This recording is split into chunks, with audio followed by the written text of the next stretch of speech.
Station 4 is our oldest station. It was built in 1904. It was actually, at this point in time, Jefferson Street, or this area of Jefferson Street, was kind of the western suburb of the city.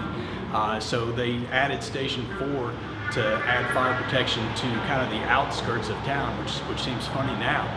In 1945, Christmas Day of 1945, firefighter Henry McDonald was found dead upstairs, unfortunately. And so he's just been, I guess, haunting the station ever since.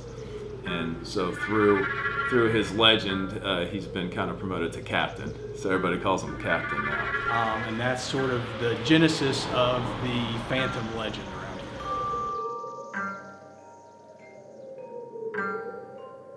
I've been with the fire department for going on 24 years. I started in January of 1996. I've been with the fire department for 15 years. Before I started, I really didn't have a belief in the supernatural. I never really thought about it. You know, it really wasn't something that I paid any attention to. I would say I was probably pretty skeptical. So I spent 13 years here at Station 4. Coming into being assigned at the station, I had heard a lot of the legends and myths about things and strange happenings that had been going on here. I wasn't really sure what to expect, and in my time here, I really only had one very strange occurrence. That was when I first got here. I was sitting in our day room. We had a big stack of papers. There was a cold breeze that came through the room with really no explanation, knocked all the papers off, and I kind of thought, what's going on here? And figured that was just Henry McDonald's way of welcoming me to the station, and never really had anything after that.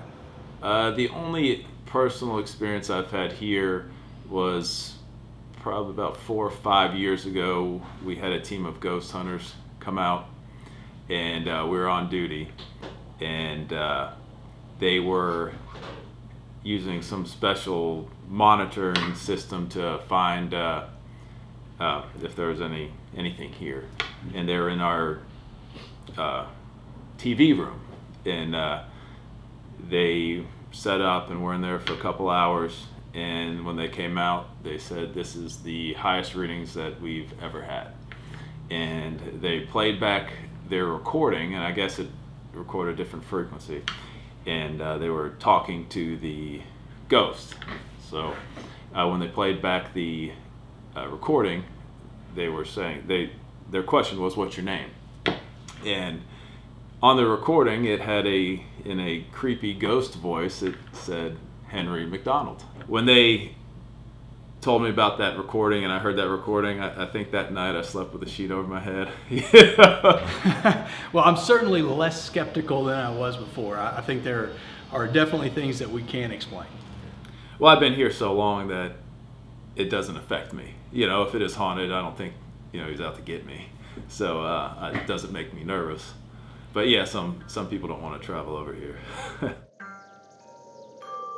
It's fun. Yeah, we all take pride in it. We're called, it's called the Phantom. Our trucks, has the logo of a ghost, and we take pride in it. That's just who we are. That's our identity. I spent 13 years assigned to this station.